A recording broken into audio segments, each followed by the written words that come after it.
Hey guys, Gamerzak here, and welcome to another one of my Civilization 6 videos. So it's been 3 months since the release of Civilization 6, and the game has actually changed quite a bit. On launch, the game was criticized for being incomplete, buggy, and exploitable in many ways, and although it was met with a generally positive reception, there were glaringly obvious missing features, not to mention the fact that the whole Aztec civilization was a pre-order bonus for the first 3 months, which has now become available for everyone at no extra cost, oddly happening after the first DLC Civ Poland was made available. But anyway, the big question I'm wondering now is if Civilization 6 is now quote-unquote complete, at least from a launch perspective. Sure, there were only 18 civs at launch, but Civ 5 launched with 18 civs too. What I'm talking about is, would you consider the game complete and worth paying full price for? As usual, I'm very interested in your opinion on this, so I've put a poll on this video that you can vote on. Just click the eye icon in the top right corner of this video. Is the game now worth it, or do you still consider it to be feature incomplete? I'd love to know what you think. Anyway, in this video I'm gonna go over the many things that have been fixed and added since release, along with what's still missing. So let's get started. First up, all the things that have been fixed over the past 3 months. The ability to rename cities is in the game. At launch, you couldn't rename cities for some odd reason. There were a number of simple features like this that were missing on launch, but you can now rename your cities in Civilization 6. Unit cycling is now toggleable in the options menu. You used to have to go into the INI files and change a 0 to a 1, or a 1 to a 0 like that. And now that's in the options menu, which is nicely added. Alert mode has been added for units, something that a lot of people were asking for, and just in terms of controlling units and the number of units you can have, especially late game. Alert mode is great because the unit wakes up when an enemy unit comes close to it. So that's now in the game. A hotkey for toggling the yields icons for the map has also been added in. By default, you just have to press the Y key and yields turn on and off. At launch, you actually had to click a couple times to toggle this, and you don't always want it on because it can clutter up the screen. But now that it's an easy toggle with a hotkey, very easy. A visual indicator of where your city's borders are gonna grow next has also been added to the game, which was, well, it's crazy how this wasn't in the game at launch. There was no way to see where your city was actually gonna grow its borders next. Well, now there's a very clear indicator when you go to the purchase tile screen. You can see it colors up a hexagon purple, and it shows how many turns until your city grows in that direction. So that's a very useful addition. Then in terms of bugs and exploits, there's a couple big ones that have already been fixed so far. For example, the Scythian double horseman ability, where you train double horsemen, you get 2 of them and then you sell them off and make a ton of gold. Well, you don't make gold from doing that anymore. And the ability to chop forests around the world by sending out builders out of your territory to chop down forests and boost production back home, you can't do that anymore. And also a couple AI trading bugs have also been fixed. There used to be this bug where you could sort of trick the AI to basically give you all of their gold for very, very little. And you can't really do that anymore. They seem to have fixed that. So it's very nice that a lot of these exploits have been fixed, because it helps not only in single player, but especially in multiplayer games. These exploits can tip the scale very unfairly. Also, while we're speaking about the AI, it seems like there were a number of AI tunings in the winter update for Civilization 6.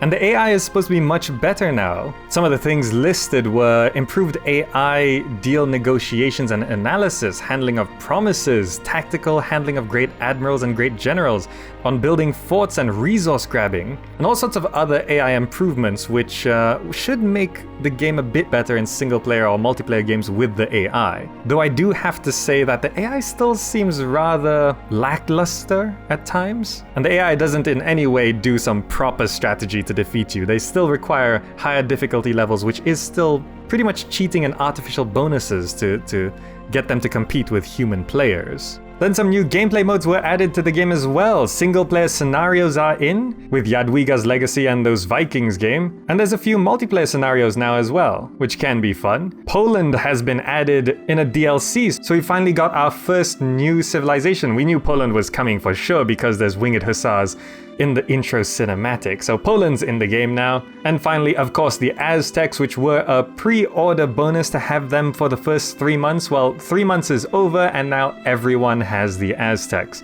And I still find it strange how the Aztecs were made available to everyone after a new civilization was added in DLC. So there were some people who could play Poland first before they could play the Aztecs, despite the Aztecs being there at launch, but only for people who pre-ordered. Yeah, it was a weird situation. But anyway, those are the things that have been fixed and added to the game. Of course, it's not an exhaustive list, but these are some very notable things that I just wanted to list out here. If you'd like to know even more, you should check out the patch notes. Anyway, the next list is where things get sort of more important in my books, the things that have not been fixed or added that were promised to be added. So for example, there are still quite a number of visual bugs, notably in one of my more recent games. I was fighting off these crossbowmen, and when the crossbowmen got really low on health, their graphic actually disappeared. They were still alive, there was still an icon for the crossbowmen, but the crossbowmen units were actually not showing up.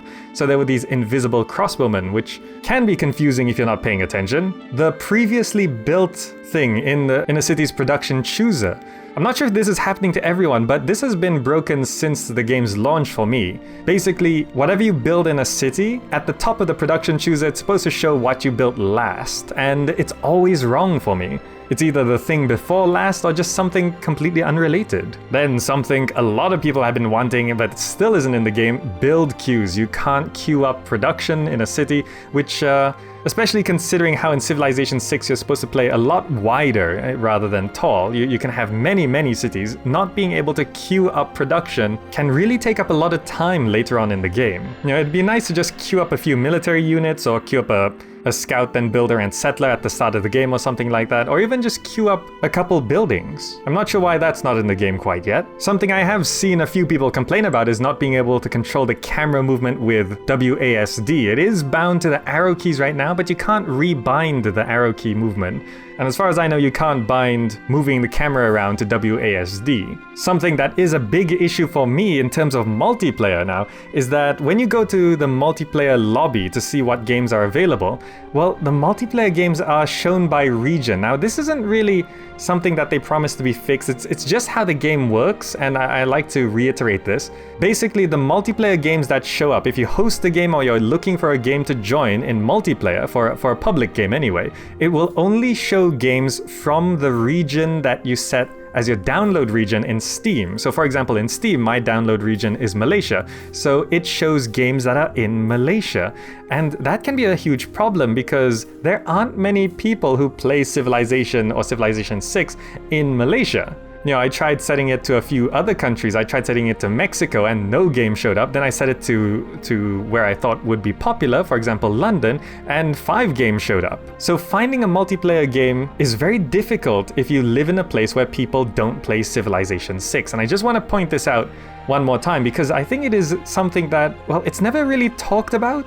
And I definitely want to point that out one more time here. And while we're on multiplayer, I should also remind people that there are no multiplayer teams. You can't have 2v2s or 3v3s or team games in any way right now. They said they are promising to put it in, they're working on it, but it's still not there. In a recent live stream by the developers, they said they are still working on it. For those of you who played Civilization 5, World Congress is not in Civ 6 yet either, and that is something that they did say they would be adding to the game at some point. They mentioned this before release even, but it's probably going to be a DLC later on, and I just, as part of the not fixed or not added list, I'm going to mention that World Congress is still not in the game. And finally, probably the biggest thing that everyone wants, has been promised since long before release, and is still in the works, Steam Workshop support and the mod tools. You know, Steam Workshop support for Civilization 6 is a big deal because, especially when it comes to multiplayer, the way it works is the host of the game could enable whatever mods they like,